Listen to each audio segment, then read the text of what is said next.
Aquí comienza Red Más Noticias.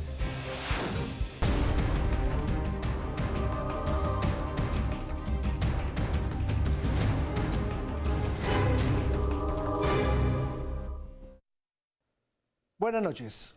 Esta mañana, muy temprano, después de las 7 de la mañana en los juzgados de Palo Quemado, aquí en Bogotá, un juez decidió absolver a Francisco y Catalina Uribe Noguera, los hermanos de Rafael Uribe Noguera, el violador y asesino de la pequeña Juliana Zamboní.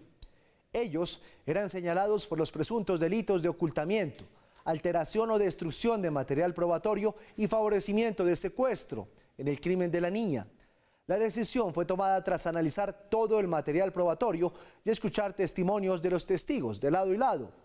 Tiempo atrás, ya la Procuraduría había pedido la absolución de ambos hermanos en los alegatos, ya que manifestó no cumplían las exigencias para la configuración de los delitos que se les endilgaban. El juez anunció que los declaraba inocentes y que el fallo era absolutorio. La Fiscalía apeló la decisión. Hace 2 meses el final del juicio en su contra estaba por terminar. Allí, ellos mismos declararon sin saber aún cuál podría ser el fallo del juzgado. Ahí, digamos, el mundo empieza a cambiar. Hoy a las 7 de la mañana, el juzgado citó a las partes, Fiscalía, Procuraduría, por supuesto acusados y representantes de víctimas. Y se indica claramente que la sentencia condenatoria no podrá fundamentarse exclusivamente en pruebas de referencia. La decisión se dio a conocer casi de manera inmediata y la reacción de los acusados no se hizo esperar. Catalina y Francisco José Uribe Noguera, esto es el delito de favorecimiento en concurso heterogéneo con ocultamiento, alteración o destrucción de elemento material probatorio, es absolutorio. En el fallo, cada palabra dejaba claro que la Fiscalía no logró demostrar la responsabilidad de los acusados en el supuesto favorecimiento y ocultamiento de las pruebas. El despacho advierte desde ahora que las conversaciones que fueron reproducidas a lo largo del testimonio del investigador Bautista Agudelo en el juicio oral no tienen relevancia alguna desde el punto de vista penal. Son conversaciones normales, si se puede llamar de esta manera, donde en ningún momento se puede prodigar que se pretendió ocultar o alterar o destruir elemento material probatorio alguno. Es más, señaló el juez que en ningún momento lo trataron de ocultar y que por el contrario ellos mismos alertaron a las autoridades. Realmente estas personas tenían ese ánimo de favorecer, porque es que tenían toda la capacidad económica y todo el tiempo para haber hecho otra cosa, haber llevado a este señor Rafael a un aeropuerto, a una terminal de transportes, haber utilizado los carros para sacarlo de la ciudad, ocultarlo en otro inmueble. La Fiscalía decidió apelar la decisión ante el Tribunal Superior de Bogotá. El crimen de la pequeña Juliana Zamboní estremeció a toda Colombia. Toda la sociedad se volcó a condenar este cruel y vil asesinato. Incluso agencias internacionales ofrecieron apoyo en la investigación. El asesino, Rafael Uribe Noguera, hermano de los hoy declarados inocentes, vive en una celda de la Tramacúa. Esa es la cárcel más custodiada del país, muy cerca de Valledupar. Allí están los criminales de alta peligrosidad, condenados por cometer los crímenes más atroces. Esa no fue una típica mañana de diciembre. En Bosques Calderón, un barrio popular de los Cerros de Bogotá, Juliana Zamboní, de 7 años, desaparecía del andén de su casa. Rafael, ¿dónde está? Entonces me dice, ¿por qué? Y yo, no, porque es que imagínense que su camioneta está implicada en la desaparición de una niña. Un operativo de la policía se puso en marcha. Las cámaras de seguridad registraron el vehículo sospechoso. Vi el interior del carro y en el interior del carro había un zapatico blanco. La búsqueda empezó y 8 horas después la vida de las familias Zamboní y Uribe Noguera cambiaría para siempre. Esa niña tiene la misma edad que mi hija, yo no sé cuántas groserías le alcancé a decir, le digo, lo voy a matar. Luego de ser capturado, Rafael Uribe Noguera aceptó su responsabilidad. Pocos días después es condenado a más de 50 años de prisión. Me dice, le voy a contar la verdad, yo maté a la niña. Ahora sus hermanos en juicio. La Fiscalía los acusa de favorecimiento y destrucción de material probatorio. No estoy confiado. Es lo que decía el juez. Yo creo que nosotros probamos más allá de toda duda razonable que éramos inocentes, pero es lo que decía el juez. Más de 200 pruebas se presentaron en juicio. Testigos y hasta agencias federales de los Estados Unidos se vincularon. El fallo absolutorio. Francisco y Catalina Uribe Noguera fueron declarados inocentes.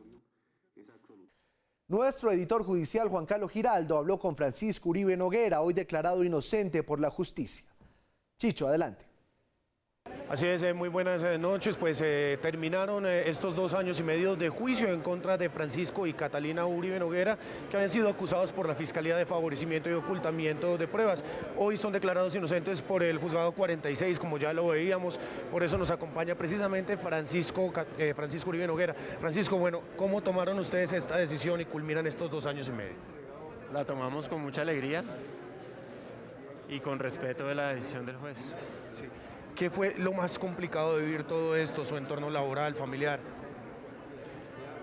Nada, la zozobra que causa un caso de estos. Desde el principio, en todo momento, nos trataron de meter a la cárcel, pero gracias a que los abogados trabajaron fuertemente y demostraron que nosotros éramos inocentes, pues eso nunca sucedió. ¿Fue una acusación, ya lo anticipaba usted más temprano, digamos, acelerada de la Fiscalía? Pues claro. Nada de lo que dijeron que tenían certeza y que me acusaron el primer día lo probaron, ni siquiera presentaron pruebas sobre eso. Hoy, ¿qué decirle a su hermano, a la familia de Juliana Zamboni, a todas esas personas que de una u otra forma también terminaron vinculadas con esto? Que ocurrió una tragedia y siento infinitamente eso como hermano de Rafael y con la compasión frente a la familia de Juliana. ¿Su hermano ha hablado con él, lo perdona? Sí, he hablado con él y claro que lo perdono porque yo no soy quien para juzgarlo. Muy bien, muchísimas gracias, Francisco. Pues miren, esta es la reacción de Francisco Uribe Noguera después de haber sido declarado inocente por el juzgado 46 de conocimiento de Bogotá. Esta es la información desde los juzgados de Palo Quemado. Regreso con ustedes a estudio. Juan Carlos Giraldo, Red Más Noticias. Esta decisión de la justicia hoy ha generado diversas reacciones y es que no es fácil entenderla por el inmenso dolor que no solo causó a la familia Zamboni, sino a todo el país este terrible asesinato. Una sociedad entera aún está a la espera de conocer toda la verdad. Paula, Mauricio, vuelvo con ustedes a estudio. Giovanni, gracias, así es, y nos vamos a dedicar al análisis un poco de todo lo que sucedió hoy en torno a este caso. Y podríamos decir, Mauricio, que se cierra por un momento este mediático caso de los hermanos Uribe Noguera, pero no del todo, ¿no? Porque la Fiscalía apeló el fallo, entonces esta decisión se va a estudiar en segunda instancia. Pero sí valdría la pena detenernos a analizar un poquito como los argumentos del juez para el fallo que terminó emitiendo, que fue absolutorio, porque bueno, él dice que la Fiscalía no logró demostrar que aquí hubo encubrimiento ni obstrucción a la justicia, pero también nos mete un poquito en el debate de lo que tiene que ver con los chats, de si un chat borrado implica o no que uno está buscando ocultar algo o no. Así es, Paula. Si usted me permite, arranquemos por una cosa que es bastante obvia a estas alturas, digamos, y es la que tiene que ver con que, pues en todo caso es viernes, en todo caso son pasadas las 8 de la noche, entonces la gente dirá, no, pero entonces ese horror del asesinato de Juliana Zamboni y ahora van a quedar impunes. No. Separemos los dos casos. La condena a Rafael Uribe Noguera, que le está pagando de 58 años, es una condena totalmente en firme, es un caso cerrado, se está pagando y no tiene que ver con este segundo caso que es el de los hermanos. Digamos, ya todo el mundo sabe que son dos casos distintos, pero no sobra a estas alturas volver a hacer la aclaración así uno pase de bobo un poquito. ¿Por qué? Porque en este caso de lo que se trataba, veían ustedes, es de ver si los dos hermanos habían en el procedimiento y en el tejemaneje de aquel día, habían por una parte destruido pruebas, tratado de obstruir la acción de la justicia y tratado de encubrir a su propio hermano. Recuerden ustedes que después, en ese informe que nos mostró Chicho, en ese resumen, después de identificar la camioneta, de que la familia de Juliana Zamboni dijo, se llevaron a mi niña en una camioneta de placas tal y tal, y que siguiendo las placas las autoridades terminaron llamando a la esposa de Francisco, el hermano de Rafael, y ella dijo, pero un momentico, esa camioneta no la tengo yo, ¿dónde está? Y terminaron jalando y jalando la pita hasta llegar finalmente a Francisco y a Catalina, que habían ido a buscar ya a su hermano en ese momento. Eso abre un caso totalmente distinto al de Rafael. Y lo que la justicia estaba tratando de determinar, sobre todo por la investigación de la Fiscalía, era, número uno, que los hermanos no habían anunciado o comunicado a las autoridades permanentemente dónde estaba Rafael, sino que hubo unas 4 horas en que no se sabía, la policía no sabía dónde estaba Rafael, fue a buscarlo a un edificio, no estaba en ese sino en el otro, pero los hermanos no colaboraban, etcétera, etcétera. No habían informado en tiempo real dónde estaba Rafael. Número 2, que lo habían terminado llevando a una clínica en lugar de esperar en el sitio de los hechos a que la policía llegara allá y lo terminara encontrando, se lo habían terminado llevando a una clínica. Y número 3, que posteriormente, a través de unos tecnólogos estadounidenses, se había verificado que se habían borrado 39 mensajes de chat. Entre esas 3 cosas, no informar dónde está su hermano, llevárselo para una clínica, borrar mensajes de chat, se estaba configurando el caso de que aquí le estaban tratando de engañar a las autoridades y tratando de borrar pruebas y tratando de dar pistas falsas. El juez termina diciendo, borrar mensajes de chat no es un delito en sí mismo. Segundo, a la larga los hermanos terminaron diciendo dónde estaba su hermano en la noche de ese domingo, pasado el tiempo, en la noche de ese domingo, pero terminaron colaborando para encontrar al hermano y para que terminara siendo capturado. Y número 3, ellos terminan argumentando que borraron mensajes y que hicieron una serie de cosas como resultado del caos del momento y como resultado de la confusión que tenía su propio hermano, que les daba unas pistas para un lado, unas pistas para el otro, etcétera, etcétera. Entonces digamos que lo que el juez termina diciendo es, la fiscalía puede haber tenido cierta razón en que hubo esas 3 cosas en el camino, borrar mensajes, no haber dado fe de paradero, información del paradero exacto en cada momento y llevárselo a la clínica, pero esas 3 cosas no configuran delito cuando a la larga se terminó colaborando de parte de ellos con las autoridades para encontrarlo.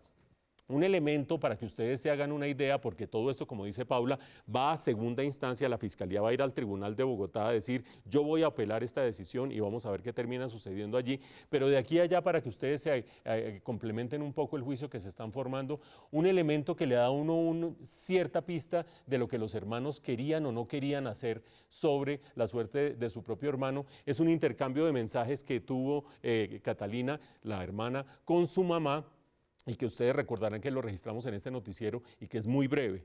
Catalina le dice a su mamá, cuando ya están en la clínica, Rafael se quiere morir. La mamá le dice, déjalo morirse. Catalina le dice, yo le dije que no se tomara las pastillas para el corazón, de esa manera se moriría, pero aquí los médicos y los doctores no dejan que no se las tome. Creo yo, pero saquen ustedes sus conclusiones, que cuando ya una hija, una hermana está hablando con su mamá en términos de dejar morir a la persona que está metida en semejante lío y que causó semejante lío totalmente culpable, creo que devolverse unas cuantas horas y decir los hermanos estaban tratando de salvarlo, esconderlo y que las autoridades no lo encontraran, no termina cuadrando mucho. En todo caso, va a haber una segunda instancia y ustedes van a seguir creándose su propio juicio al respecto de este caso. Otra de las noticias del día, bueno, el gobierno de los Estados Unidos certificó a Colombia en la lucha contra las drogas. El presidente Trump destacó la reducción de cultivos de coca en el país. En un memorando sobre los 22 países involucrados en la producción o tránsito de drogas ilícitas, el presidente Donald Trump resaltó la tarea en esta materia de su homólogo colombiano. El presidente Iván Duque ha logrado avances tempranos en la reducción de los niveles récord de cultivos de coca y producción de cocaína heredados de su predecesor y en los principales esfuerzos para reiniciar un programa de erradicación aérea liderado por Colombia. Trump aseguró que Estados Unidos seguirá siendo aliado de Colombia en la lucha contra este flagelo. Este progreso debe continuar y expandirse y mi administración trabajará con nuestros socios colombianos para alcanzar nuestra meta conjunta de 5 años para reducir el cultivo de coca y la producción de cocaína a la mitad para finales de 2023. Y confía en que los resultados mejorarán con un cambio de gobierno en Venezuela. Con el fin de la dictadura de Maduro, plagada de elementos criminales, Estados Unidos tendrá una oportunidad mucho mejor de trabajar con Venezuela para detener el flujo de drogas que salen de América del Sur. En entrevista con el director de Redman Noticias, Giovanni Celis, el presidente Duque explicó su estrategia para mantener la tendencia a la baja de cultivos ilícitos. Ya hay resultados positivos.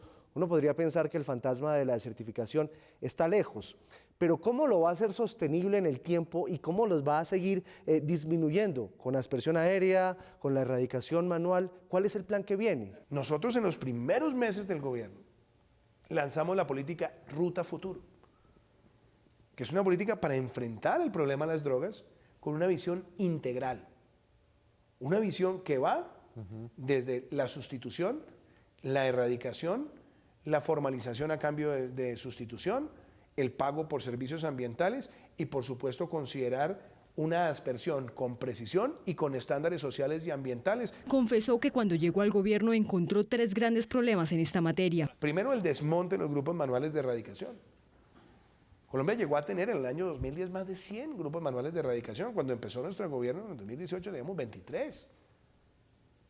Nosotros nos encontramos con que se había suspendido la aspersión y en adición a eso se habían creado incentivos de dar dinero a cambio de sustitución sin un orden totalmente definido, lo cual también generó un incentivo a expandir el área sembrada con la expectativa del dinero. Y reiteró que la aspersión aérea con glifosato será necesaria para evitar poner en riesgo la vida de personas. Porque lo que no puede ser, Giovanni y Daniel, es que hay algunas regiones de este país donde nosotros tengamos que exponer grupos manuales de erradicación y miembros de la fuerza pública que los acompañan para que estén en campos minados o al acecho de francotiradores al servicio de los carteles mexicanos. En un año se han eliminado cerca de 90.000 hectáreas de hoja de coca, según cifras del gobierno nacional.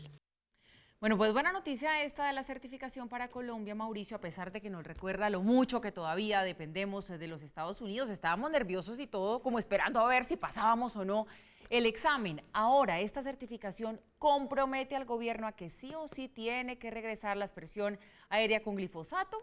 Lectura ahí entre líneas, ¿no? Vea, Paula, estábamos nerviosos porque a nadie le gusta que lo desertifiquen, independientemente de que en la idea misma de la certificación hay una cosa muy antipática, ¿no?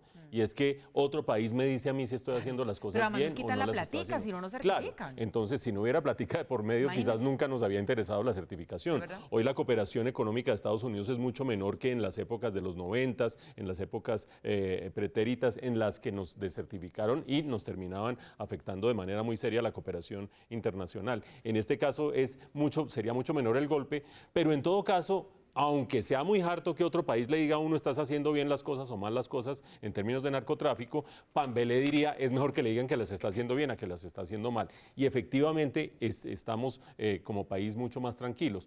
¿Por qué había nerviosismo? Dirán ustedes. Pues hombre, por una parte porque los cultivos de coca en el país están en cifra récord. Es récord histórico, sí, bajó un poquitico del año pasado a según ambas mediciones, la de Naciones Unidas y la de Estados Unidos, pero estamos en cifras récords. Y segundo, ¿por qué más estábamos asustados? Pues porque se voló Santrich. Estados Unidos había pedido en extradición a Jesús Santrich, la JEP había dicho por una parte que no había suficiente evidencia de que habría delinquido después de la firma del acuerdo de paz y por lo tanto quedaría cobijado por una prerrogativa del acuerdo de paz. Después el caso pasó a Corte Suprema de Justicia en una vía distinta y la Corte Suprema de Justicia, en lugar de haberlo apresado de manera cautelar, terminó dejándolo suelto y cuando ya lo convocó ya se había ido directamente. Ese hecho llamó mucho la preocupación de la gente acerca de que nos iban a desertificar y se sumó el hecho de las cifras. Sin embargo, creo yo que Estados Unidos ha tenido en cuenta 2 o 3 cosas para tomar esta decisión. La primera de ellas, venía creciendo el área cultivada a niveles récord hasta el año pasado. Para este año apenas cayó en menos del 1%, pero por lo menos se quedó estable o cayó un poquitico. Eso quiere decir que la vía ascendente que traía terminó siendo neutralizada. Y terminó siendo neutralizada en parte por cuestiones ajenas al gobierno. Ustedes veían al presidente Duque diciendo el acuerdo de paz estableció unos auxilios económicos para la gente para hacer una sustitución voluntaria de cultivos. Pues resulta que eso hizo que mucha gente se fuera a cultivar, se creció el área cultivada y cuando ya pasa el efecto de haber censado a esa gente, dado esa ayuda económica, etcétera, etcétera, pues se acaba el estímulo y se termina neutralizando ese efecto expansivo de los cultivos. Eso no es gracia de este gobierno, sino que el acuerdo mismo traía previsto que solo contabilizaba a la gente para darle auxilios hasta cierto punto. El segundo aspecto sí es mérito de este gobierno. Vean al presidente Duque ustedes diciendo, nosotros recibimos 23 grupos de erradicación de cultivos, los subimos a 100. Ese aumento de gente erradicando directamente a mano cultivos, eso sí hizo una inmensa diferencia. Y el tercer punto está un poquito en veremos, y es que Estados Unidos estaría premiando el hecho de que la Corte Constitucional le flexibilizó el uso del glifosato al gobierno. ¿Por qué? Antes la Corte decía, tiene que existir absoluta certeza de que no le hace daño al medio ambiente y a la salud del glifosato para que se pueda utilizar. Y hace 2 semanas y media, 3 semanas, ustedes vieron en este noticiero, en otros medios, como la Corte aclaró su posición diciendo no tiene que haber evidencia contundente, sino evidencia razonable de que no va a haber daño ni en el medio ambiente ni en la salud y van a poder usar el glifosato.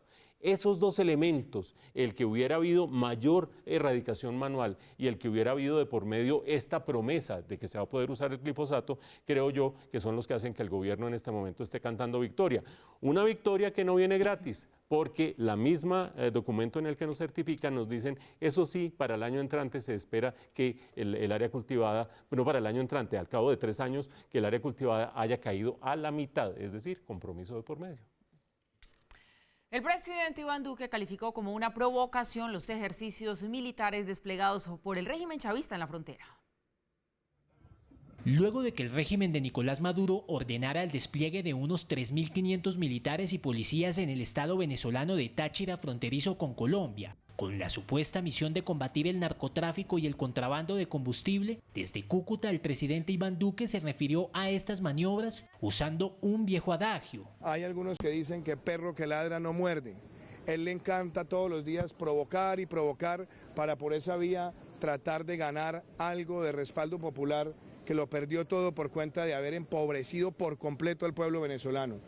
Nosotros ni nos dejamos provocar ni provocamos. Dijo que Colombia seguirá respaldando al pueblo venezolano. Colombia es un país que siempre seguirá defendiendo no solamente sus principios democráticos, sino que también seguirá respondiendo a esa necesidad que tiene el pueblo venezolano en estos momentos de crisis, sobre todo en muchas regiones del país. Mientras tanto, en el país vecino, Diosdado Cabello lideró una actividad para rechazar el bloqueo impuesto por la Casa Blanca. Ya el peo está prendido y estamos restiados con Nicolás Maduro como presidente de la República Bolivariana de Venezuela. Este sábado 10 de agosto los chavistas llevarán a cabo una movilización masiva para exigirle a Donald Trump que deje de inmiscuirse en los asuntos internos de Venezuela.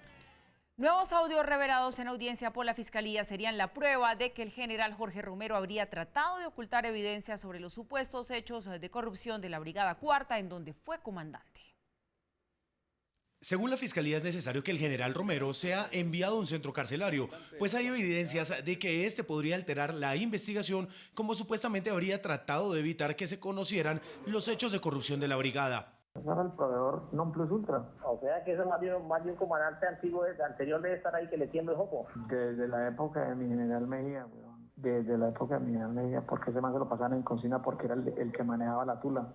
En la audiencia, el ente acusador también reveló audios de otros militares vinculados con los hechos en los que hablan del escándalo de contratación. Y que el Salgado también había tirado a Miguel Romero, a sabiendas de que Romero les colaboró por intermedio de no sé quién ni cómo fue, chismes, que las deudas le ayudó a mi general Salgado y a mi colmar con 100 millones de pesos para pagar las deudas de la división.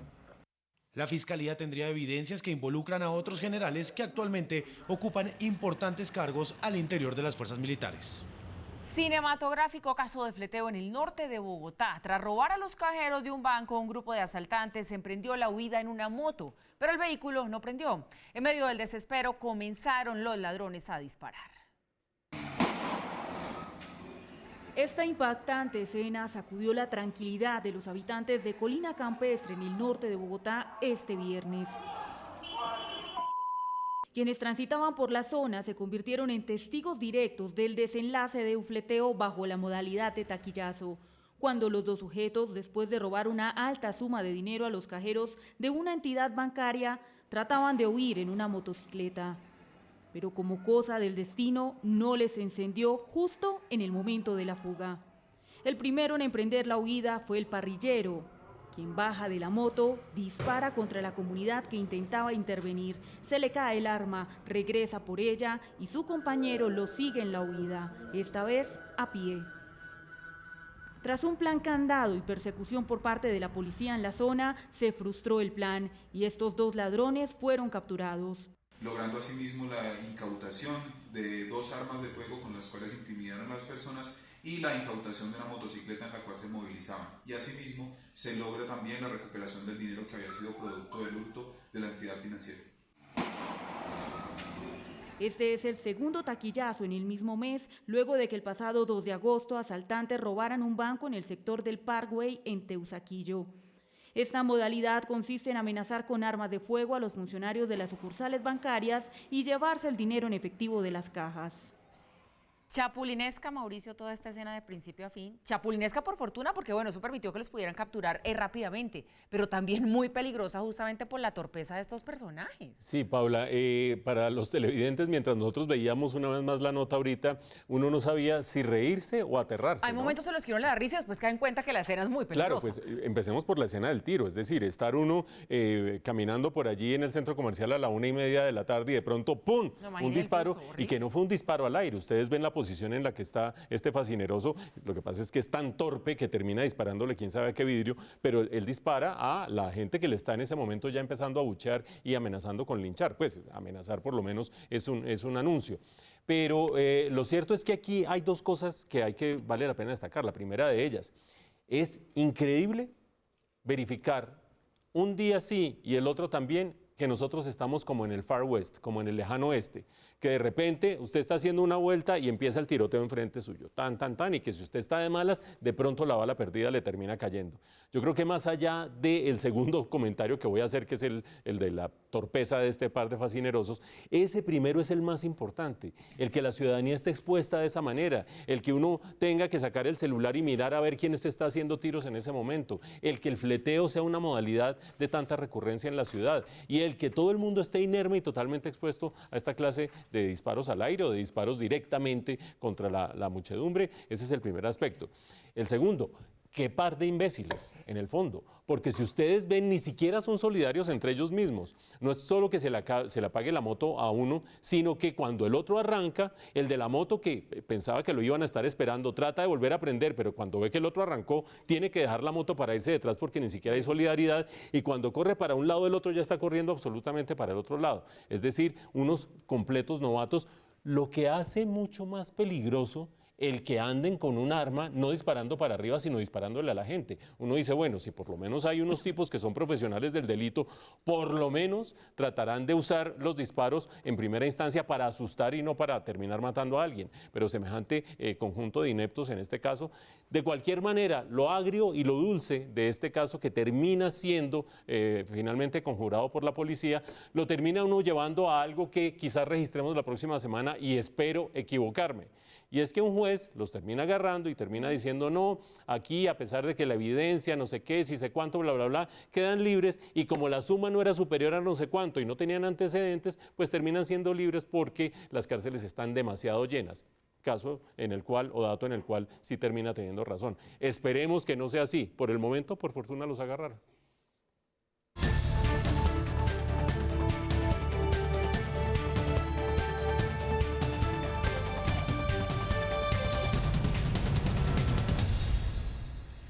Detrás de la organización que le permitió a Olga Lucía Díaz, alias La Patrona, expedir facturas falsas para 2.000 empresas que habrían evadido cerca de 2,3 billones de pesos ante la DIAN, existe un complejo pulpo empresarial. Rastreamos una por una de esas 5 empresas. Exclusivo Red Más Noticias.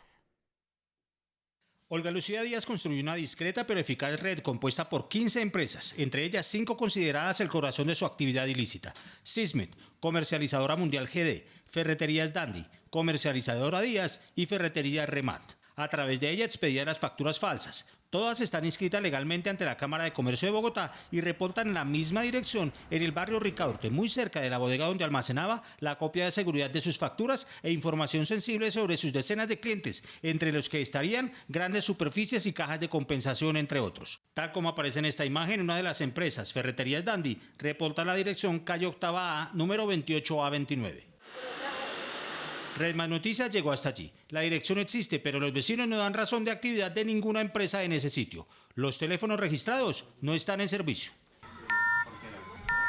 Eso demuestra, tal como sospecharon las autoridades, que se trata de empresas fachada. La patrona operaba con total tranquilidad, al punto que su nombre aparece en los documentos de existencia de su pulpo empresarial.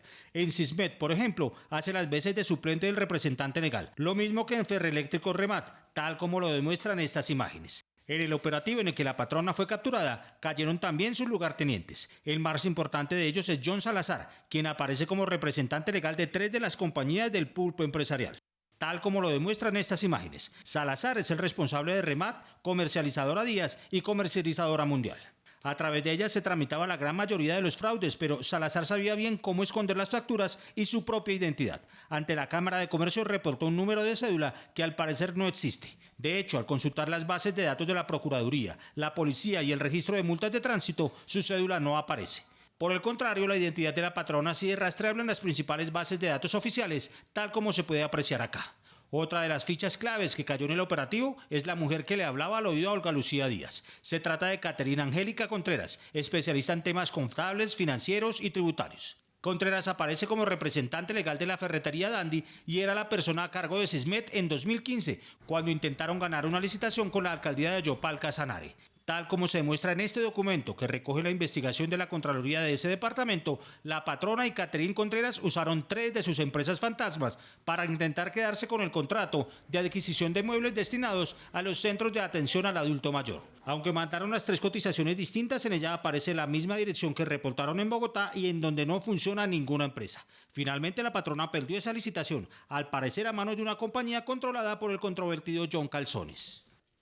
Arrancó una inédita inspección judicial en el Congreso. La presidenta del Consejo de Estado llevó a cabo un proceso de investigación por las demandas de ausentismo parlamentario.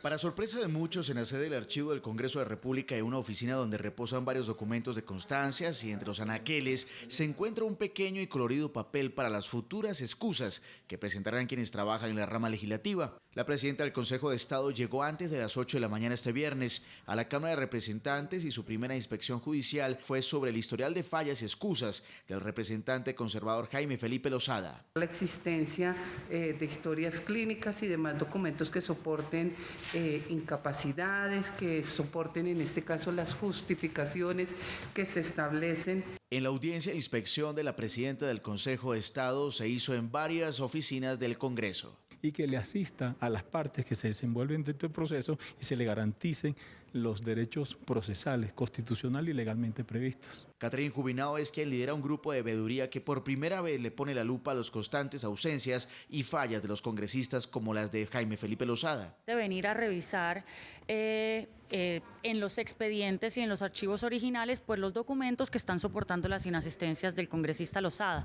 A él lo hemos demandado por 31 inasistencias en 4 periodos. En diálogo con Redman Noticias, el representante señalado se mostró a favor de las investigaciones. Respeto profundamente la majestad de la justicia y del honorable Consejo de Estado y verificar la idoneidad de mis actuaciones. Tenemos la conciencia tranquila y la certeza y la seguridad de que se obrará en justicia.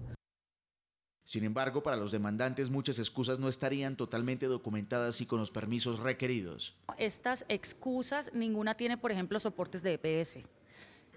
Son unos formatos del Congreso que se han llenado, para nosotros muy poco verosímiles por el tipo de enfermedad, ¿no? Ellos se enferman siempre a las 3 de la tarde. Lo cierto es que 30 congresistas fueron demandados para pérdida de investidura por supuestamente sobrepasar los límites de ausentismo que están estipulados bajo la Ley Quinta del Congreso y la Constitución Política. Scotiabank y Mercantil Colpatria vendieron su participación en Colfondos a la firma AFP Habitat por una cifra superior a $170 millones. AFP Habitat es una de las administradoras de fondos de pensiones más grandes de América Latina, fundada en 1981 y con su sede principal en Santiago de Chile. Queda pendiente que se aprueben las condiciones por parte de la autoridad reguladora financiera.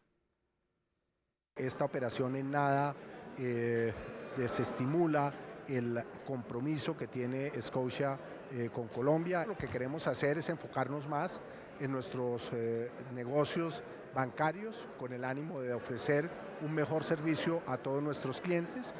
En Claro Negocios apoyamos a los soñadores que decidieron crear su negocio. Por eso les damos hasta un 15% de descuento en soluciones fijas más móviles. Llama ya al numeral 400. La tasa representativa del mercado para el fin de semana es de 3.382 pesos con 71 centavos. La libra de café colombiano cerró en Nueva York a $1. El petróleo de referencia Brent se negoció en promedio a $58 con 18 centavos el barril. El índice de capitalización de la Bolsa de Valores de Colombia descendió 0,49% a 1.537 unidades. Las cifras son los $8.000 millones que ofreció pagar Bayer para resolver extrajudicialmente 18.000 demandas en Estados Unidos relacionados con el glifosato. Por esta razón, el valor de sus acciones repuntó.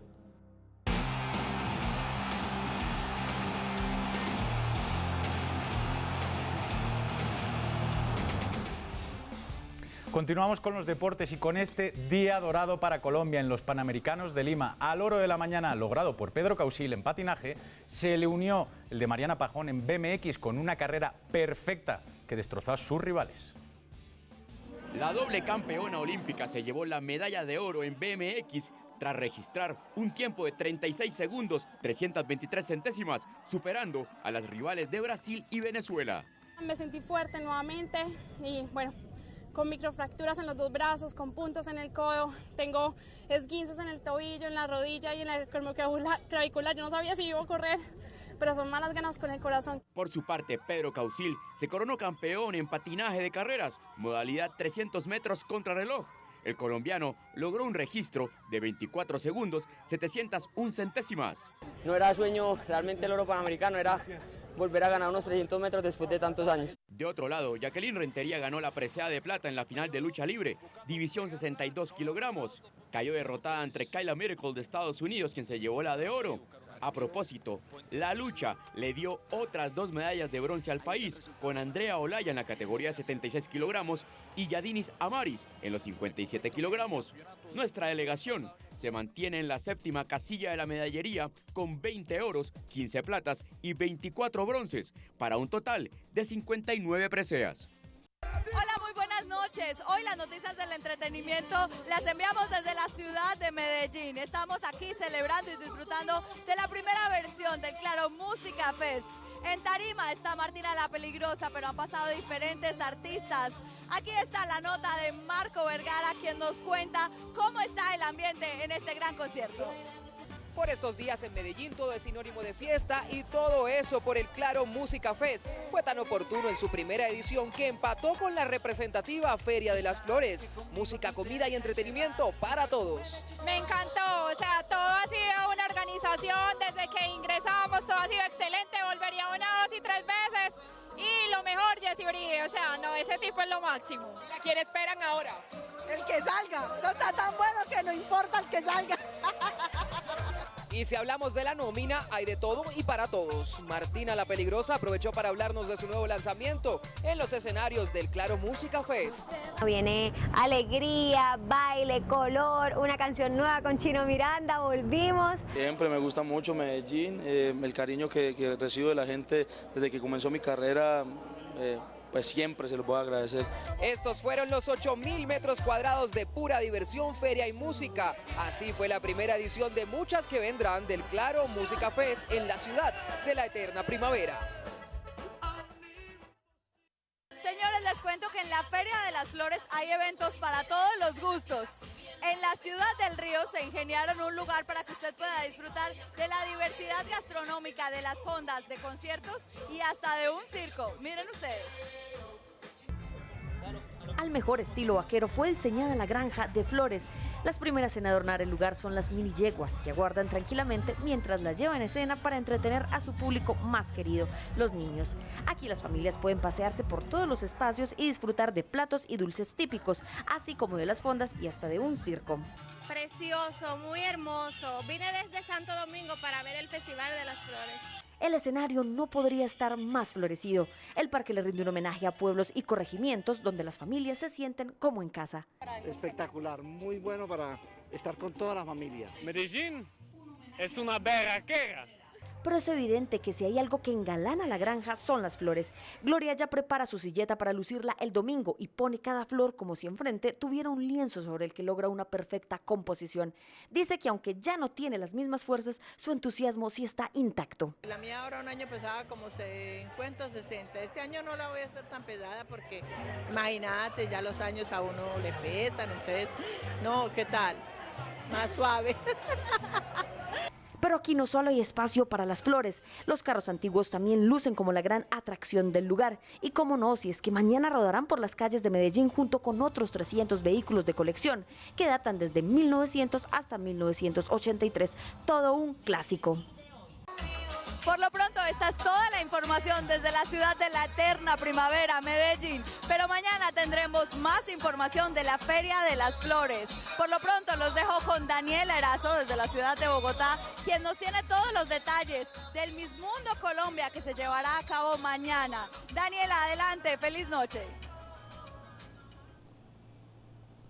Muchísimas gracias, Laura, y les cuento que faltan pocas horas para escoger a la mujer más bella del país en el certamen Miss Mundo Colombia Belleza con Propósito, un certamen que busca empoderar el trabajo de la mujer.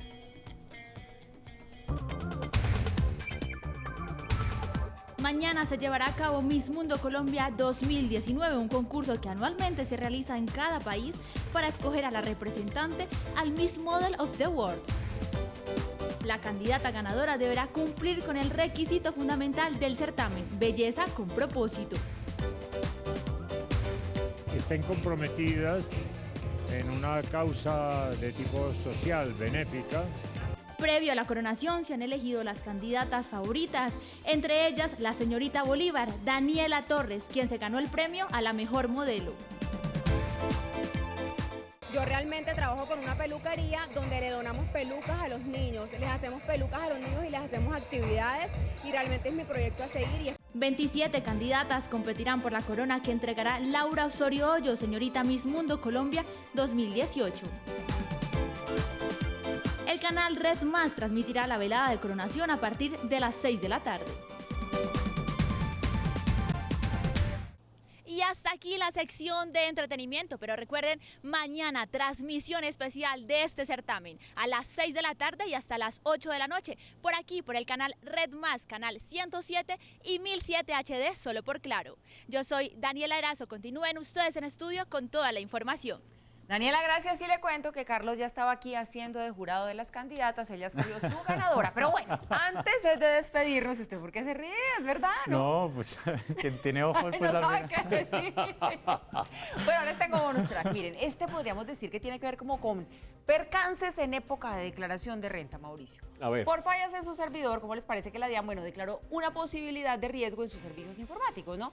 Esto sucede precisamente en el día en el que se vencía el plazo de declarar renta para las personas naturales que tuviesen cédula terminada en 95 y 96. Espero, que no sea o sea su caso, porque no la era cosa mi caso, pero no entonces les va a ¿qué? salir tan mal. Pues mire, esas personas no van a tener que pagar multa si no presentaron la declaración el día de hoy. Lo complicado aquí es que si es la segunda vez, Mauricio, que se presenta esta falla en un mes en el sistema de la DIAN. O sea que ya hay dos series de números finales de cédula que tienen la licencia para que seguir está adelante. corridito y que no va a haber multa No me porque pues diga. el tema no fue de las personas naturales, sino un tema de falla de los sistemas informáticos, cosas que pasan. ¿Me quiere contar quién es la ganadora o se lo guarda para usted? No, yo me lo quedo para mí. Muy bien, llegamos así al final de esta misión. Como siempre, gracias por acompañarnos. Buen fin de semana. Los seguimos informando sábado y domingo en nuestras emisiones. Como siempre, pásenla muy rico. Nos vemos el lunes.